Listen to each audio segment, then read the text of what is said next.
espacio dentro del marco de la reunión de crecimiento al estudio del libro de Romanos, ¿sí? Hoy una vez más nos encontramos aquí juntos para poder crecer en el conocimiento de la vida de Cristo por medio de las Escrituras.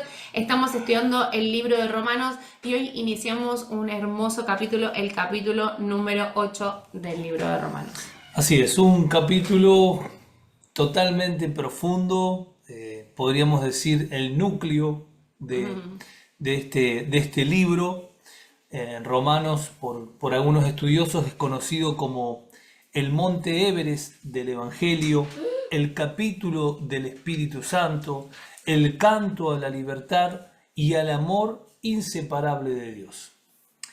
Si Romanos es la carta magna del cristianismo, el capítulo 8 es como el clímax glorioso, podríamos decir, ¿no?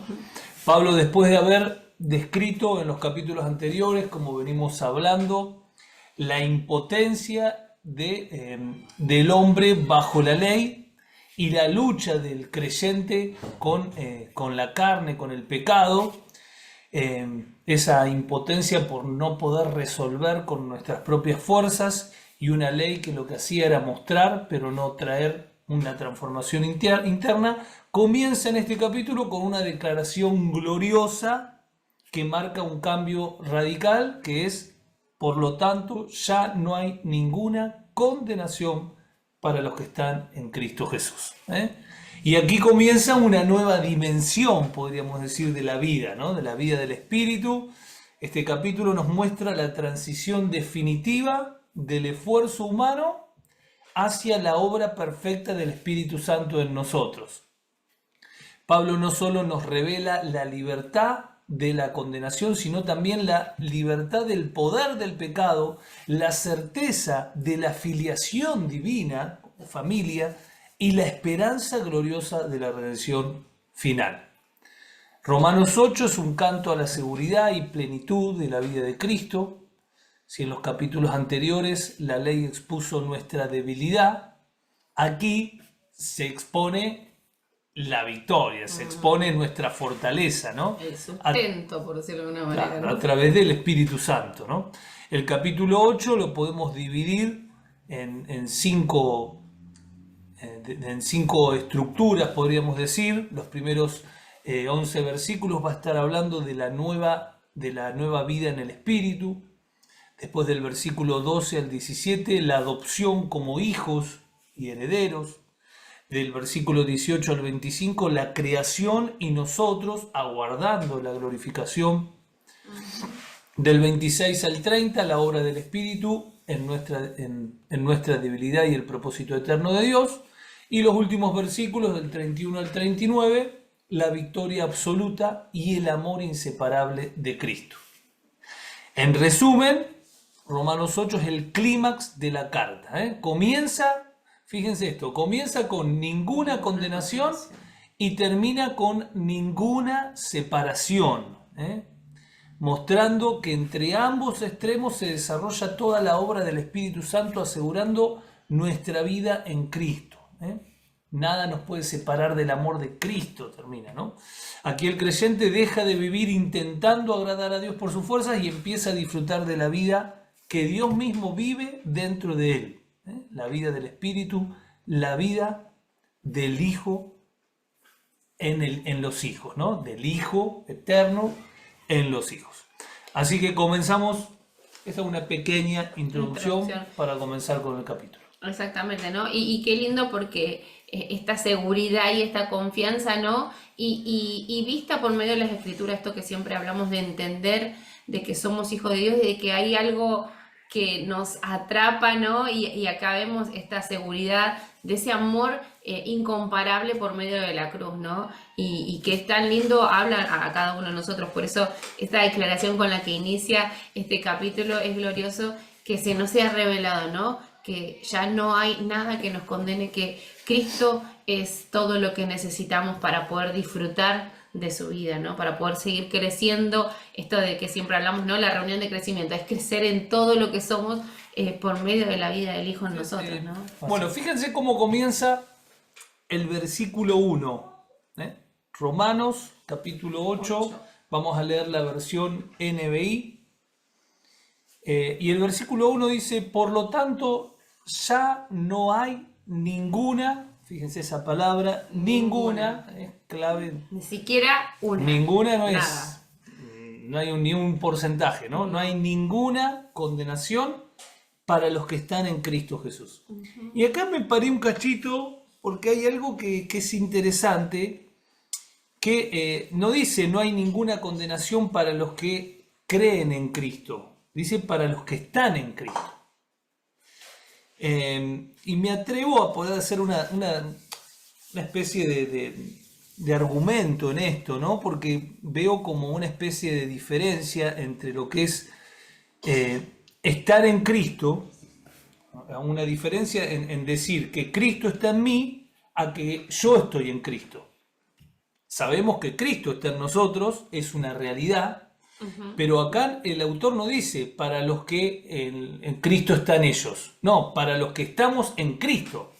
En la dirección es contraria, no sé si lo logran ver, ¿no?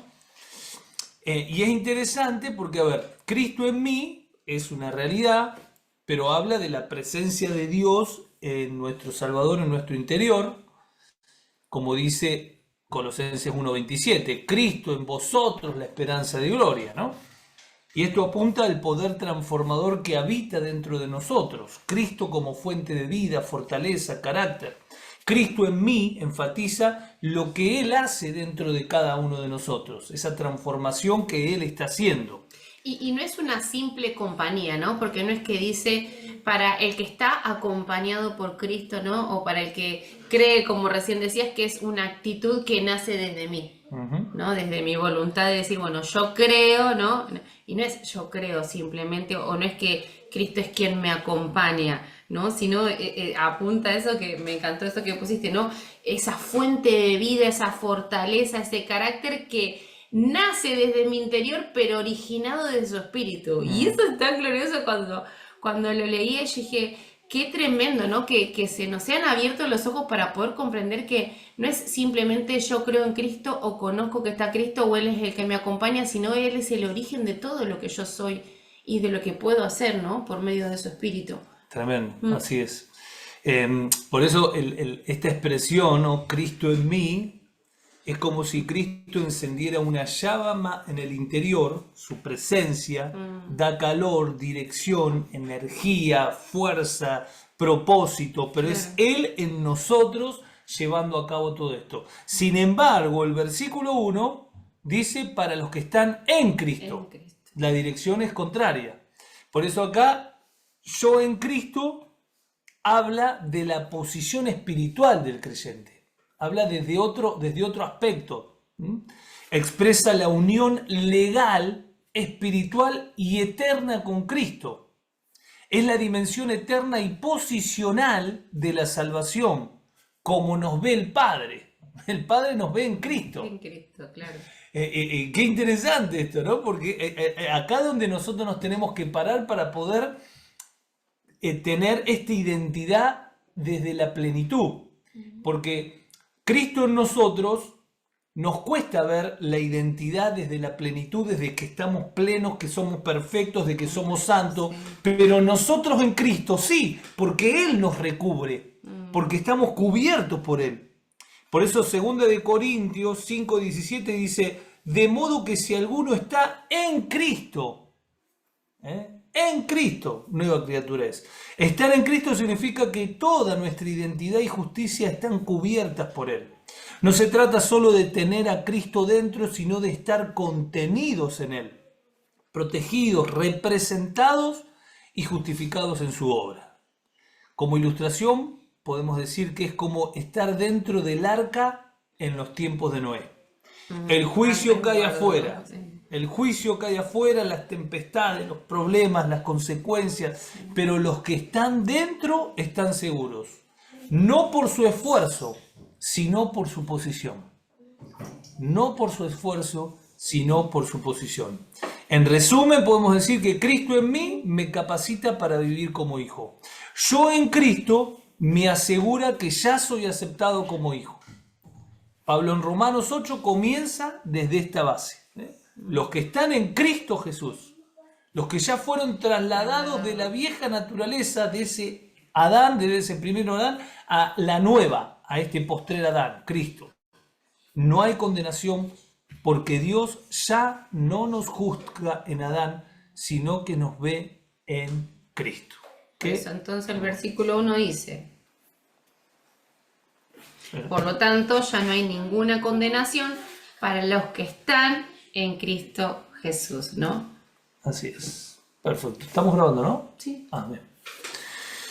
Buenísimo. Si tienen alguna duda ahí pueden ir escribiendo en el chat. Igual después vamos a quedarnos con alguna...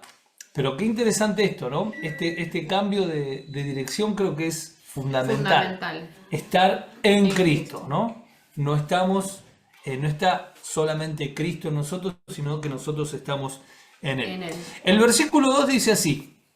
Dice, pues por medio de Él, es decir, de Cristo, la ley del Espíritu de vida te ha liberado de la ley del pecado y de la muerte. Por medio de Cristo, la ley del Espíritu de vida, el Espíritu Santo que ahora opera en cada corazón, nos liberó de la ley del pecado y de la muerte. Versículo 3. En efecto, la ley no pudo liberarnos porque la carne anuló su poder. La ley no pudo liberarnos porque la carne anuló su poder. Ahora explico eso. Por eso Dios envió a su propio Hijo en una condición semejante a la de los pecadores para que se ofreciera en sacrificio por el pecado. Así condenó Dios al pecado en la carne, a fin de que la justa demanda de la ley se cumpliera en nosotros, que no vivimos según la carne, sino según el Espíritu Santo, ¿no? Lo leo de vuelta esto para que pueda quedar bien firme. Dice, en efecto, la ley no pudo liberarnos porque la carne anuló su poder. Por eso Dios envió a su propio Hijo en una condición semejante a los pecadores. No podíamos tener una liberación del pecado, no podíamos tener una liberación de la ley porque el pecado se había apoderado del ser humano, dice. Por eso envió Dios a su Hijo para que al ofrecerlo en sacrificio por el pecado, condenara al pecado en la carne del Hijo, a fin de que la justa demanda de la ley, no injusta, sino justa demanda de la ley, se cumpliera en nosotros que no vivimos según la carne, sino según el Espíritu. Es decir, que la ley no podía liberar al hombre, porque no tenía poder para transformar internamente a alguien. Solo mostraba el pecado interno del ser humano y mostraba también la incapacidad del ser humano por agradar a Dios, por obedecer a Dios. Antes de la cruz, y esto es fundamental que lo entendamos, el pecado gobernaba el interior del ser humano, pero después de la cruz se le quitó el poder legal al pecado. Y si bien el pecado sigue estando en todo ser humano, ahora hay un poder superior en cada uno de nosotros que puede vencer ese pecado constantemente. A ver, Dios no nos dio un límite en crecimiento. Nosotros podríamos las 24 horas estar venciendo a ese pecado. Pero bueno, la realidad es que perfecto hay solamente uno. Pero sí sabemos que hay hombres y mujeres que en base a su entrega y en base al permitir el gobierno del Espíritu, son una expresión más digna de Cristo en la tierra.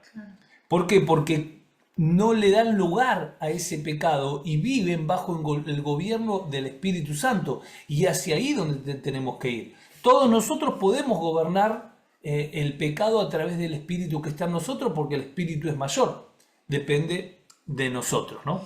Claro, por eso vemos acá el cumplimiento de esa promesa eterna que es nuestra salvación, esa realidad, ¿no? La cual disfrutamos por medio de la gracia, ¿no? Esta insuficiencia de la que recién el pastor nos hablaba. Por eso ahí en el versículo 3, la segunda parte dice de que por eso Dios envió a su propio Hijo y Él mismo es el que proporcionó que cada uno de nosotros podamos tener esta libertad, ¿no? Dios envió a su Hijo para ofrecerlo en sacrificio para que el pecado ya no gobierne lo que somos, para que el pecado no sea el que esté gobernando nuestra naturaleza, sino que sea Él mismo gobernando, ¿no? Por eso leíamos unos días atrás el capítulo 6 de este mismo libro de Romanos, en el versículo 5, que decía de que a pesar de nuestra incapacidad que teníamos para poder salvarnos, Dios no dudó en enviar a su Hijo, ¿no? Y acá nuevamente reafirmando esto de que Dios no se basa por las capacidades de nosotros.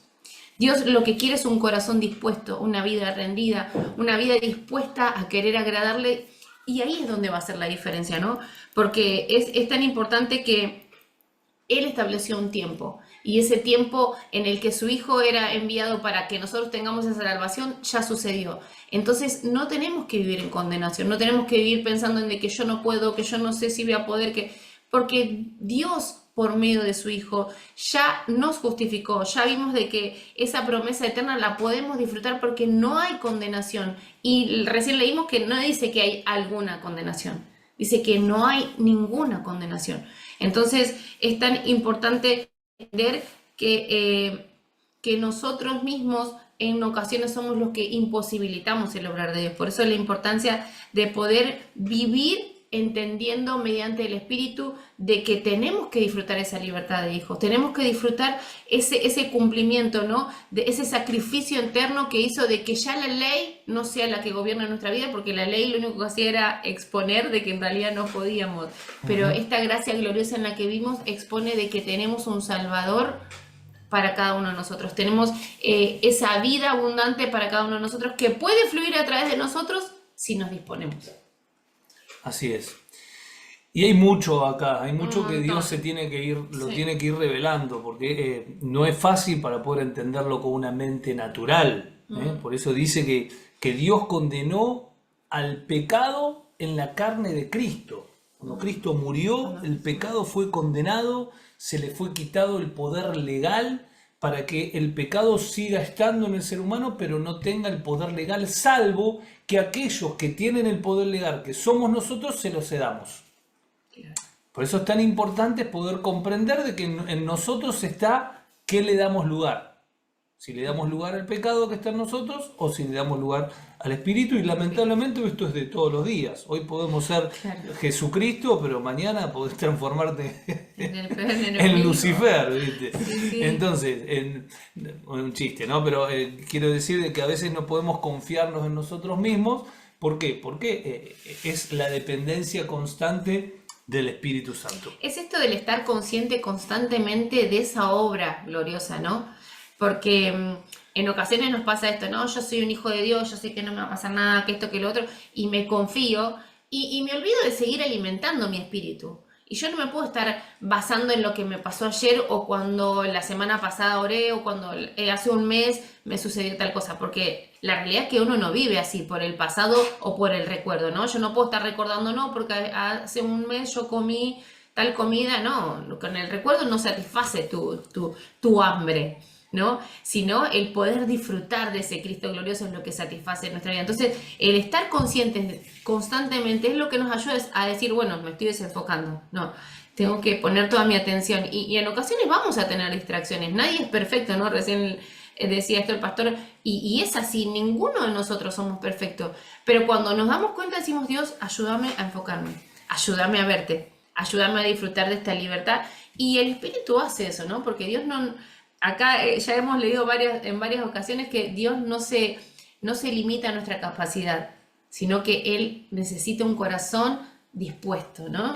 A partir del versículo 5 de Romanos 8, el versículo 5, 6, 7, estos tres versículos, vamos a ver una especie de diagnóstico espiritual, poniendo el énfasis en los pensamientos que evidencian si estoy viviendo en la carne o en el espíritu. Vemos acá una relación, una estrecha relación entre los pensamientos y el vivir en la carne o vivir en el espíritu, ¿no? Y comienza diciendo el versículo 5. Dice, los que viven conforme a la carne fijan la mente en los deseos de la carne. Los que viven conforme a la carne fijan la mente en los deseos de la carne. En cambio, los que viven conforme al Espíritu fijan la mente en los deseos del Espíritu. Es decir, tanto la carne como el Espíritu tienen deseos. Esto es lo primero que tenemos que identificar acá, ¿no? Por eso dice, los que viven conforme a la carne fijan la mente en los deseos que tiene la carne. La carne tiene deseos. Los que viven conforme al Espíritu fijan la mente en los deseos que tiene el Espíritu Santo. El Espíritu Santo tiene deseos. Ahora, tanto la carne como el Espíritu tienen deseos y la fijación de nuestra mente es la clave. Que fijar la mente no es un pensamiento pasajero que viene y se va. Fijar la mente es intencionalmente incurrir y quedarme voluntariamente en algo. Estoy fijando mi mente en algo. Estoy pensando y estoy voluntariamente quedándome en esto. Eso es lo que va a ir determinando en nosotros el gobierno y el desarrollo del espíritu y va a ir abrazando que nuestros deseos vayan cambiando. ¿Qué es lo que ha pasado? A ver, si nosotros nos analizamos, yo estoy seguro que todos ustedes antes tenían deseos que ahora no los tienen. Y ha cambiado el deseo. ¿Por qué ha cambiado? Por el crecimiento de Cristo. En la medida que nosotros crecemos, hay deseos que ya no los tenemos más. Porque empezamos a abrazar los deseos de Cristo. Empezamos a abrazar y empezamos a apoderarnos de los deseos del Espíritu. Y eso, hacia ahí es donde vamos. Mientras que en otro tiempo eran otras clases de deseos de todo tipo, que por ahí si los pensamos ahora nos resultan aberrantes, pero esa es la transformación del cristiano, ¿no?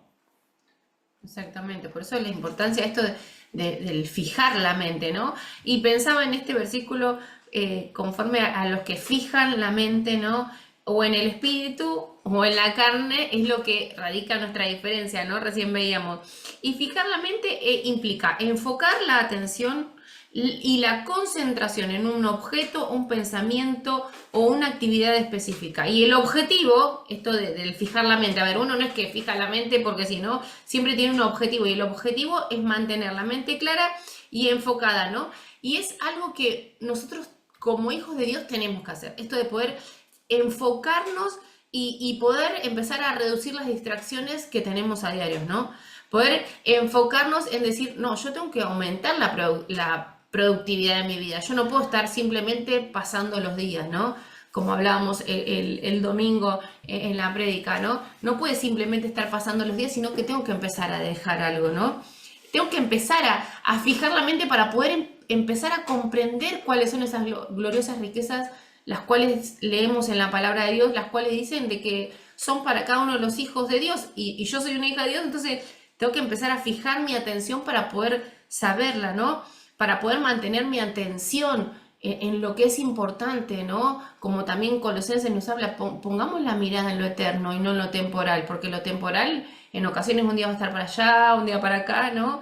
Y realizar lecturas de comprensión y de enfoque, es decir, bueno, necesito ponerme a ver la palabra y no decir, bueno, me leí todo el capítulo de Romanos, ¿no? Por ejemplo, ahora que estamos en Romanos, y ya lo leí todo, ya lo tengo re clarísimo, sino, aunque sea un solo versículo, pero el disponerme en fijar mi atención en eso y decir, Dios, revélate a mi vida.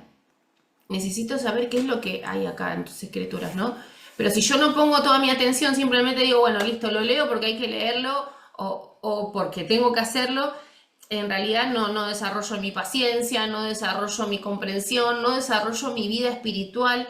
¿Por qué? Porque no me pongo a poder disponer de tiempo para poder crecer.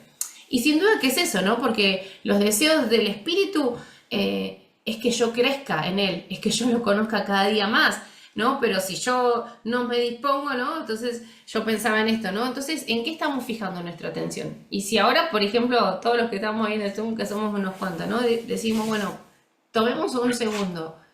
¿En qué estamos fijando nuestra atención a diario? En nuestro trabajo, en la excelencia de mi trabajo, que no está mal, uno tiene que ser luz, ¿no?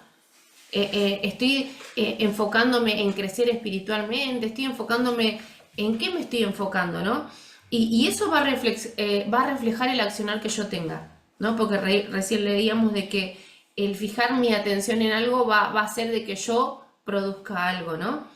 Entonces va a ser beneficioso para el reino, va a avanzar el reino por medio de mí, no voy a ser un obstáculo, y esa es la idea, ¿no? Que podamos decir, Señor, necesito que me ayudes a empezar a fijarme en los deseos del Espíritu, ¿no? Y con la ayuda del Espíritu, el Señor nos va a ayudar, ¿no? A poder tener la mente gobernada no por nuestros deseos, sino por los deseos de Él.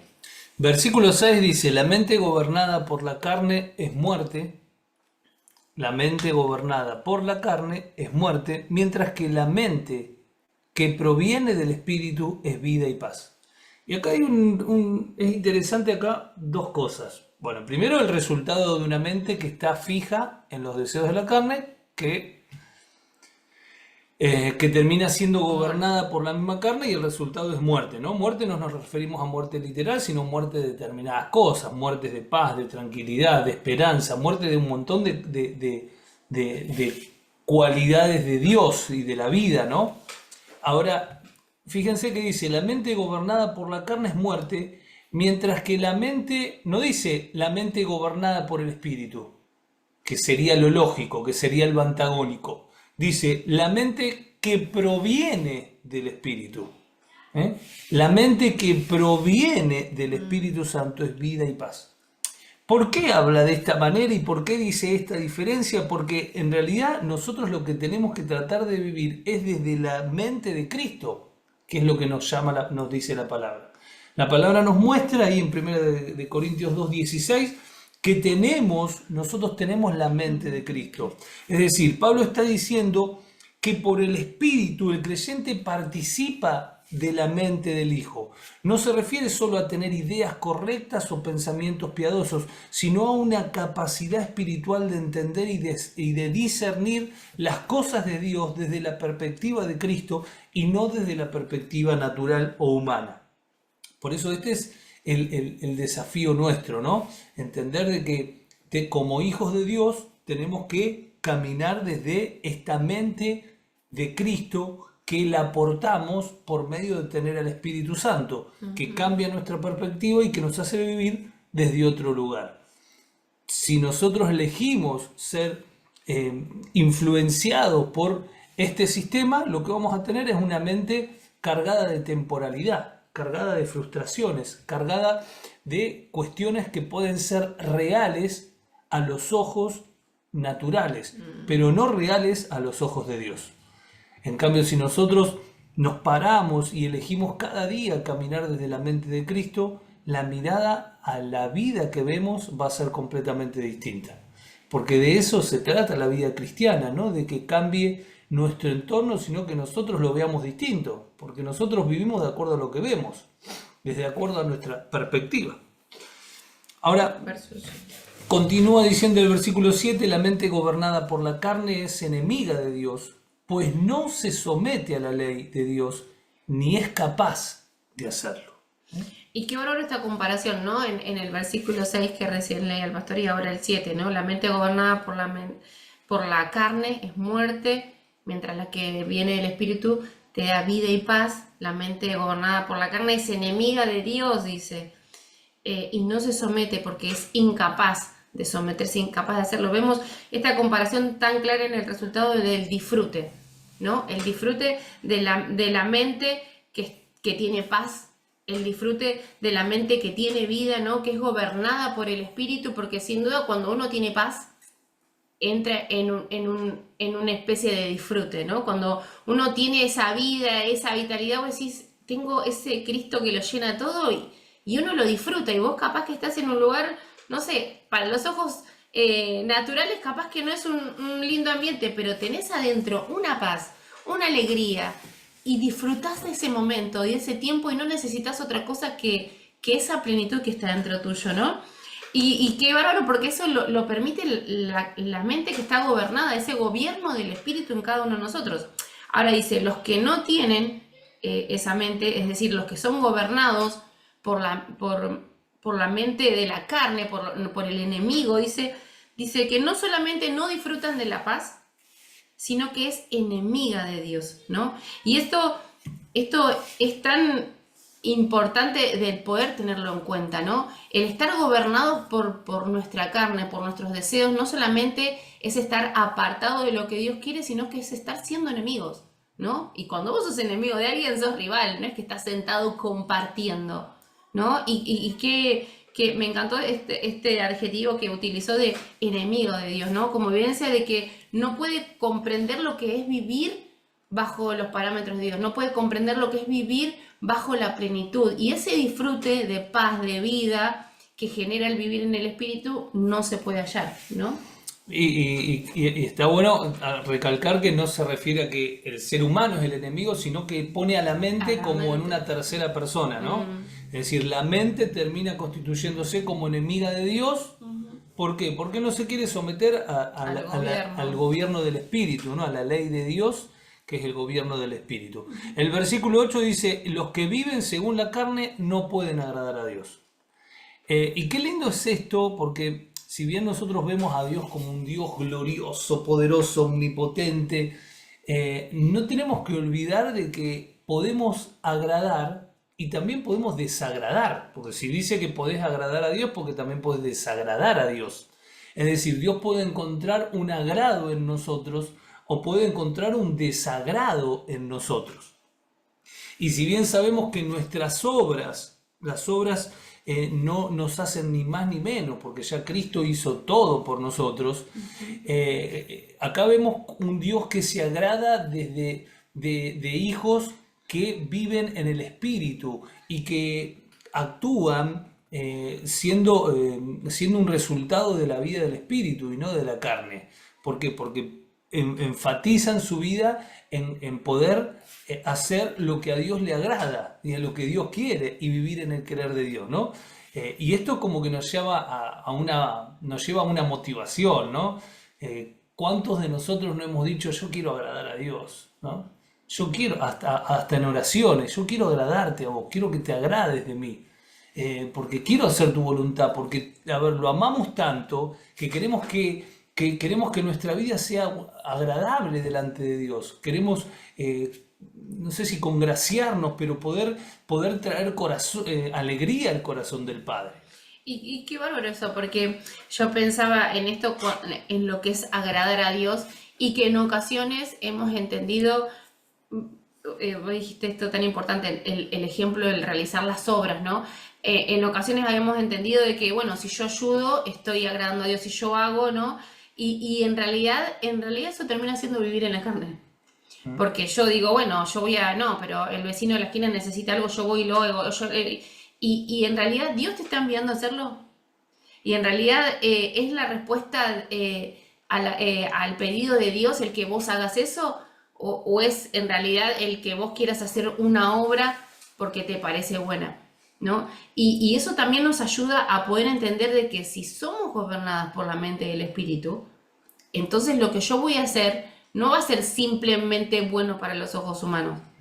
Porque mucha gente hace caridad y mucha gente da sin pedir nada a cambio, y sin embargo no está brindando a Cristo, ¿no? Sino que lo hace en ocasiones para callar su conciencia, en ocasiones para poder tener un buen estatus, decir, oh, qué buena persona que es, ¿no? Y en realidad agradar a Dios no tiene nada que ver con esto del hacer las obras, ¿no? Esto del hacer algo que aparentemente sea bueno, ¿no? Qué horror. Versículo 9 dice, sin embargo, ustedes no viven según la carne. Ahí muestra una realidad, pero la palabra nos lleva a posicionarnos en Cristo, ¿no? Es decir, la realidad por ahí de muchos, de los que recibieron esa carta, era que caminaban en la carne. Ahora, Pablo no apela a esa realidad que por ahí estaba viendo, sino que apela al confiar en que estaban posicionados en Cristo. Entonces dice, sin embargo, ustedes no viven según la carne, sino según el Espíritu Santo. Si es que el Espíritu de Dios vive en ustedes, lógicamente, ¿no? Si alguno no tiene el Espíritu de Cristo, bueno, no es de Cristo. No es de Cristo. Acá es como tajante en esta realidad, sí, ¿no? Es decir, ser cristiano es tener el Espíritu Santo en nosotros. Claro.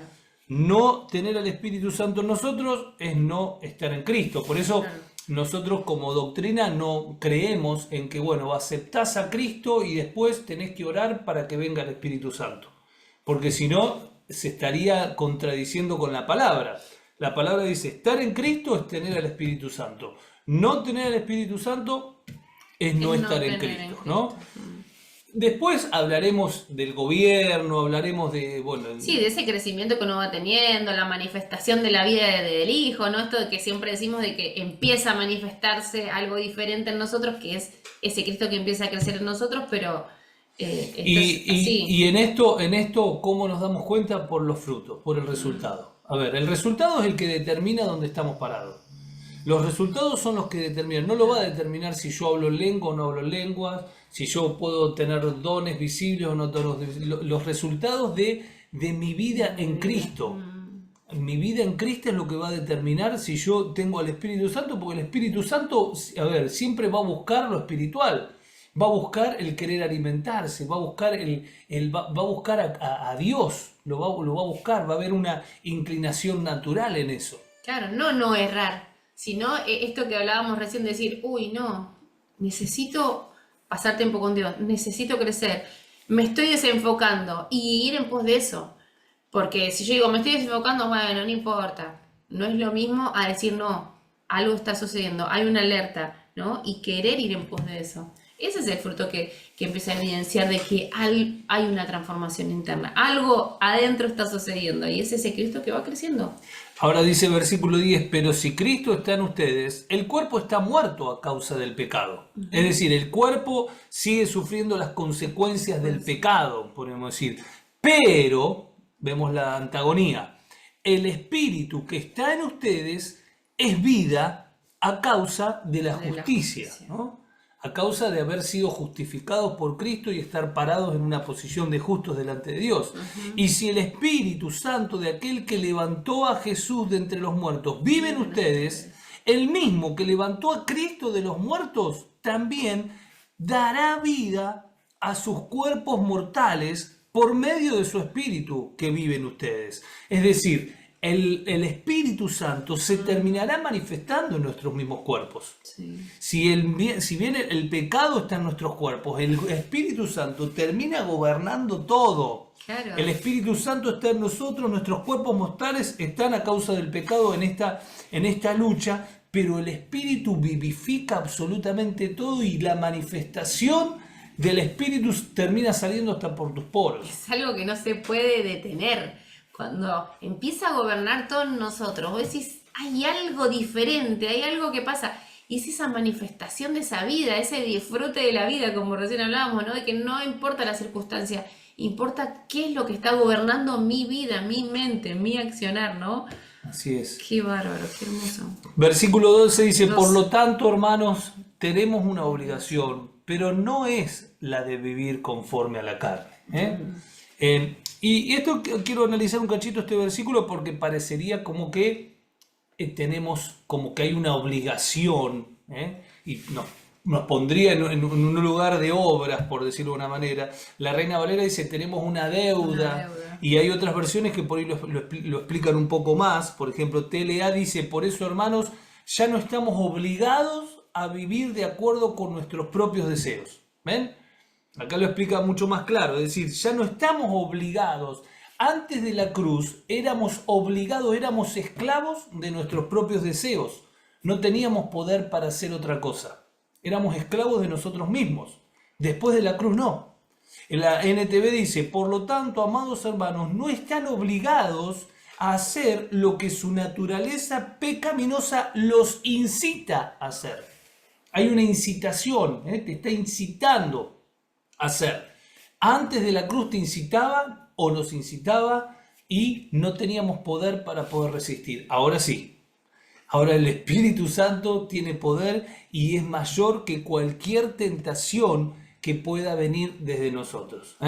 Porque recordemos que no digamos que las tentaciones vienen de una manera porque el diablo me puso la tentación. No, no digamos, es tus propias concupiscencias. Es el pecado que está dentro tuyo que encuentra algo. Quiere de alguna u otra manera gobernar y nosotros o le damos o no le damos lugar. Exactamente, que encuentra algo para poder desviarse porque es lo que quiere. Pero si estamos parados en el espíritu, eso no puede, no llega. Por eso, cuando vemos cuestiones, no sé, matrimonios que han sido rotos por adulterio, o problemas o personas que han caído desenfrenadamente, no sé, en vicios. No fue de un día para el otro eso. No han A caído, en ver, realidad. eso no hubo que tanto como que fui tentado. No fuiste tentado. Vos fuiste una persona que no le diste lugar al Espíritu Santo y le empezaste a dar lugar a la carne. Le empezaste a dar lugar al pecado y llegó un momento que el pecado te terminó socavando todo, te terminó derribando. Por eso es tan importante agarrar las cosas a tiempo. Y si nosotros sabemos que nos estamos enfriando en determinadas cosas, actúa en consecuencia. No te quedes, bueno, ya va a llegar el momento de estar encendido en Dios. No va a llegar el momento. Ahora es el momento que Dios te está poniendo el entendimiento y te está dando convencimiento para poder meterte de lleno. Y si tenés que ayunar, ayuná y hacer todo lo que tengas que hacer. Pero si hay una advertencia de un enfriamiento, si hay alguna advertencia de expresiones tuyas que vos decís, esto no es mío, ¿por qué está viviendo? Hace algo en consecuencia. Porque son advertencias para poder no darle lugar a cosas que después terminan teniendo tremendas consecuencias. Y esa es la manifestación de la vida de Cristo en nosotros, ¿no? Esta advertencia, ¿voy en pos de esa advertencia o no, o la dejo pasar, ¿no? Y ahí es donde uno empieza a ver de que en realidad, por más que el enemigo quiera que nosotros no avancemos, nuestra mente está fijada en él. Y entonces a esa advertencia hacemos caso omiso, ¿no? Es decir, respondemos. Exactamente. Y acá, en el versículo 13, hay que recalcarlo, este versículo, porque esta es la clave para vivir en este poder, en esta libertad, en este gobierno del Espíritu. Porque dice, porque si ustedes viven conforme a ella, ¿a quién ella? Está hablando de la carne, ¿no? La carne que simboliza la carne en el pecado, ¿no? Si ustedes viven conforme a ella, morirán. Pero si por medio del Espíritu dan muerte a los malos hábitos del cuerpo, vivirán. Es decir, podrán ser introducidos a esta vida plena que Dios vino a traer, ¿no? ¿Cómo? ¿De qué manera? Por medio del Espíritu Santo que haga morir en nosotros los malos hábitos. Esos malos hábitos del cuerpo que se fueron generando, que han quedado y que necesitan ser erradicados por el poder del Espíritu Santo para poder caminar en poder, ¿no? Que el gobierno del Espíritu vaya matando los malos hábitos que se fueron creando en nuestra carne, ¿eh? Esto es lo que se conoce como el proceso de la santificación del cristiano. El cristiano que está posicionado en Cristo, pero que en la medida que le va dando gobierno al Espíritu, va siendo purificado, sus obras se van demostrando el gobierno de Dios.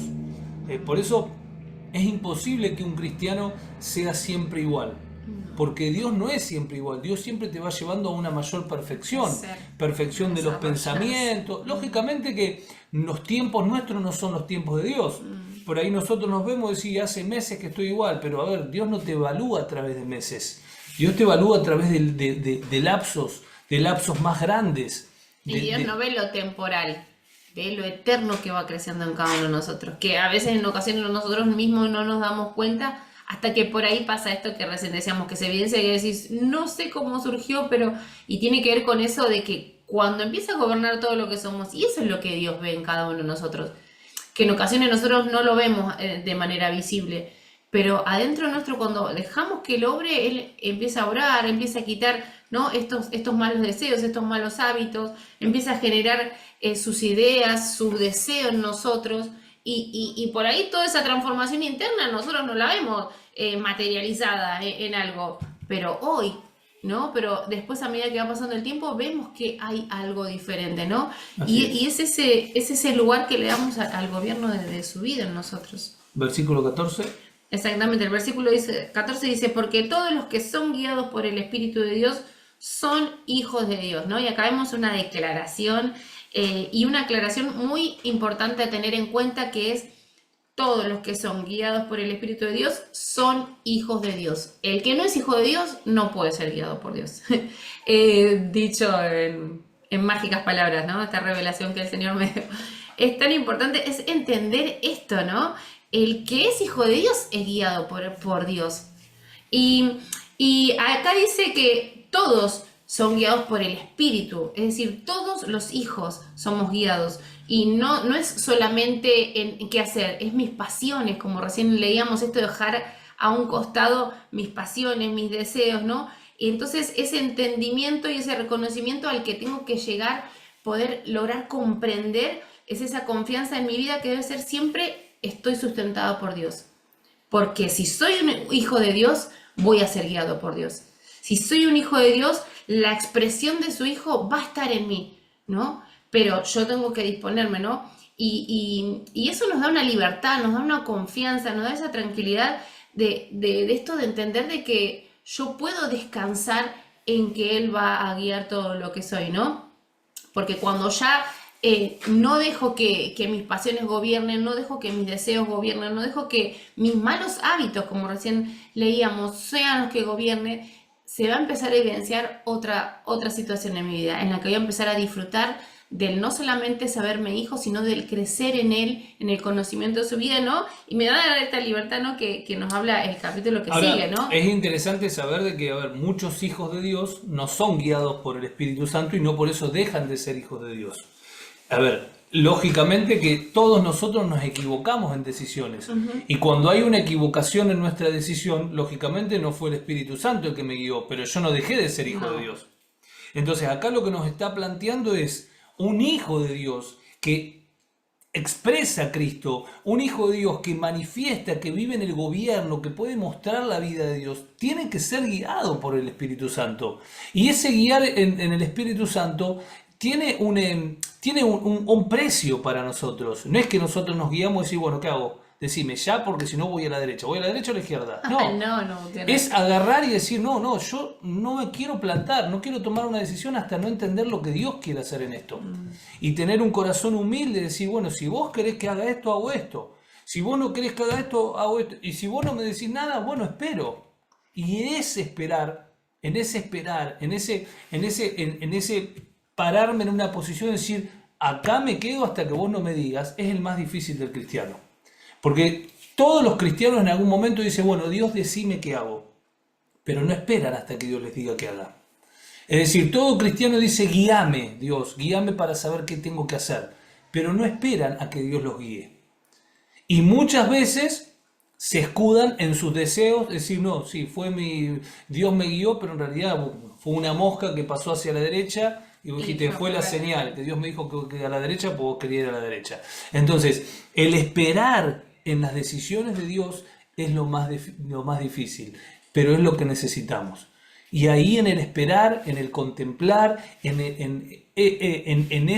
eso es donde uno es preparado, donde uno es fortalecido, donde uno es dependiente de Dios, donde uno tiene que entender de que tenemos que dejar todo en las manos de Dios, y eso es difícil, pero eso es ser guiado por el Espíritu. Por eso llegamos a este versículo que habla de que todos los hijos son guiados por Dios, porque venimos viendo de que tenemos que fijar nuestra atención no en lo que nosotros queremos, ¿no? Y vimos lo que era fijar nuestra atención, es poner toda nuestra expectativa en algo, es poder llegar a lograr algo, es al conocimiento de su Hijo, es lograr de que el gobierno de Él sea una realidad en mí, no ser gobernado por mis hábitos malos, entonces cuando uno empieza a transitar, ¿no? Y si vamos leyendo todo el capítulo, vamos creciendo en esto de entender de que no se trata de mí, se trata de Él, no se trata de lo que mi carne quiera o lo que me parece que pueda llegar a ser bueno, sino que es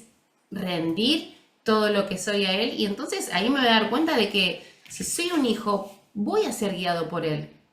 Y, No, ese, no, no, y no, esa, no va a ser cuestión de mi y capacidad. esa es la dimensión de libertad. Recordemos que Cristo dijo, el enemigo no vino sino para hurtar, matar y destruir, pero yo vino para que tengan vida y la tengan en abundancia. Es decir, para que todos los temores queden en el pasado. Una persona que no está en Cristo lo único que hace es vivir en temores, en terrores, en incertidumbres, en no saber qué pasa, en no saber hacia dónde va, en que está totalmente condicionada con las políticas de turno, está condicionada con que si sube el dólar, que baja el dólar, que esto, que el trabajo, que no el trabajo. Un hijo de Dios no vive en los temores. Ya Dios lo ha liberado de esos temores. Por eso dice el versículo 15, ustedes no recibieron un espíritu que de nuevo los esclavice al miedo. Ustedes antes vivían en el miedo y eran esclavos del miedo y tomaban decisiones en base al miedo. ¿Por qué? Porque estaban indefensos, porque el pecado estaba en ustedes, porque no tenían la protección, no tenían la identidad, no estaban parados en Cristo. Ahora ustedes tienen un espíritu que no es un espíritu que no los va a esclavizar al miedo, sino que tienen el Espíritu Santo que los adopta como hijos, que los cambió de posición y les permite clamar Abba Padre. Es decir, el Espíritu Santo es el que nos permite poder disfrutar a nuestro Padre, nos permite ir a una intimidad mayor, nos permite poder tener esta comunión con el Padre y decir, gracias papá, porque en ti no hay temor, en ti no hay miedo, vos sos mi refugio, vos sos todo para mí. Y esa revelación de poder verlo a Él y de entender que sin importar lo que pase alrededor, puede abrirse la tierra, puede haber terremotos, puede haber lo que haga, pero en Cristo estamos seguros. Sí. Y eso es lo que nos da la mayor ganancia de saber que estamos en las manos de Él, de que estamos en Él, que Él está en nosotros.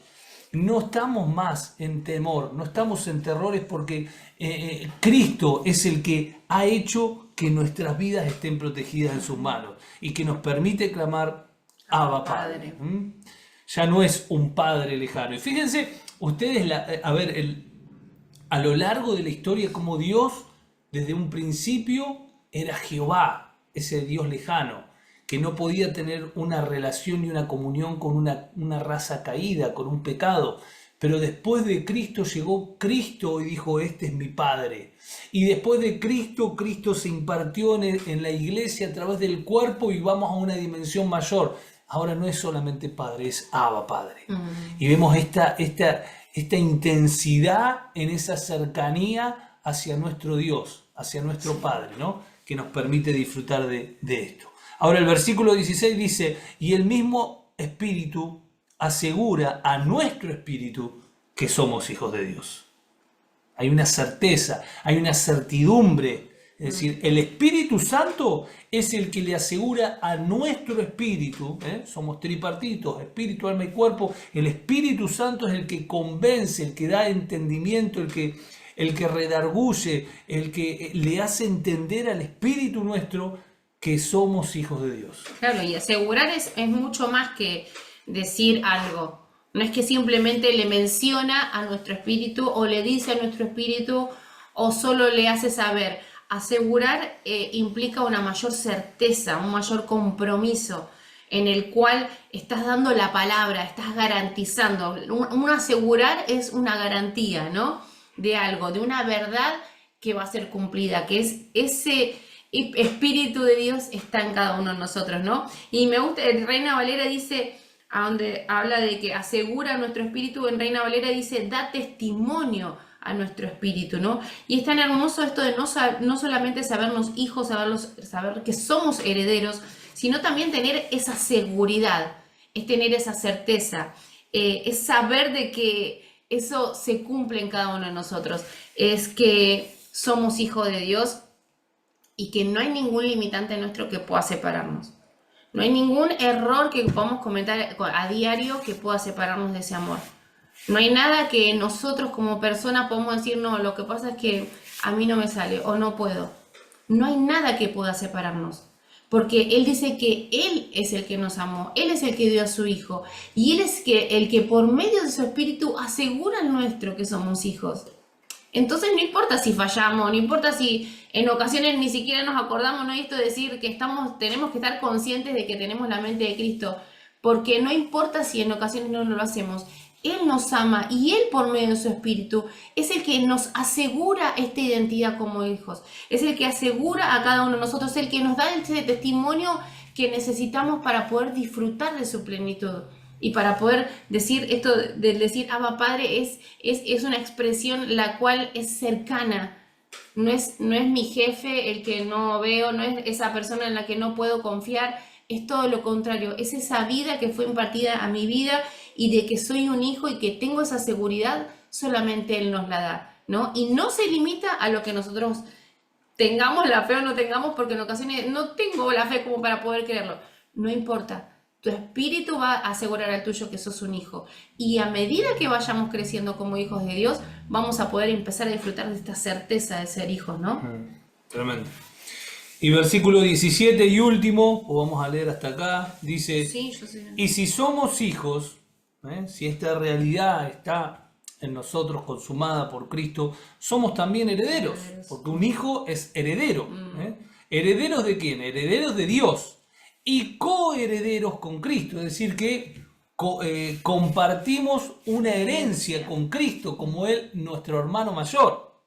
A ver, no dice cuál, no dice qué, pero ya haber dicho esto es decir, ¡ah! Tremendo.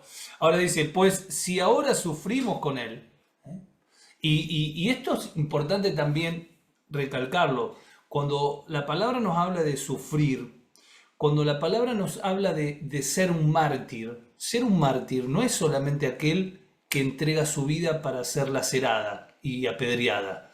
Ser un mártir, ser una persona que sufre, es una persona que se niega a sí mismo por querer agradar a Dios, por querer ser una expresión de Cristo. Porque en ocasiones tenemos que dejar cosas para estar enfocados en Él. Tengo que dejar de tener mis deseos, mis pasiones, recién veíamos, para poder seguir en pos de su propósito. Dejar mis malos hábitos para empezar a adoptar los suyos que vienen del Espíritu. Y eso, díganme si no es morir, ¿no? Y claro, y todos. El otro día escuchábamos con la pastora un pastor que comentaba, ¿no? ¿Cuántos hijos de pastores son mártires? Pero son mártires ¿por qué? Porque no les queda otra que estar domingo, sábado, viernes, en reunión, sentados, teniendo que estar ahí, quieran o no quieran, tienen que estar. En vez de estar corriendo en otro lado como los demás, están ahí. Y no dejan de ser mártires porque se están negando a ellos mismos algo que ellos no eligen, pero lo están haciendo por el beneficio del reino. Y eso lo llevamos a todas las áreas. ¿Cuántas veces nosotros tenemos que negarnos de determinadas cosas? Pero bueno, ese es también lo que la palabra nos habla. Por eso dice, si somos hijos, somos herederos de Dios y coherederos con Cristo, pues si sufrimos con Él, si sufrimos en este tiempo, tendremos también parte con Él en su gloria. Y esto me gustaría terminarlo con esta idea, ¿no? Con esta idea de poder comprender de que nada se compara con esta gloria, nada se compara con esta victoria, nada se compara con este privilegio, aunque tal vez hoy podamos estar viviendo algún sufrimiento, algunas cuestiones que tal vez nosotros no las ocasionamos, algunas cuestiones que nos tocan vivir y podríamos decir por qué, pero creo que no sirve de nada decir por qué, sino lo que sirve es decir todo lo que estoy viviendo, todo lo que está pasando, en nada se compara con aquello que Dios me ha dado y aquello en lo cual Dios me ha introducido como su hijo, como su heredero y como coheredero con Cristo Jesús. Hasta acá entonces Romanos capítulo 8, leímos del versículo 1 al 17, semana que viene hacemos la segunda parte.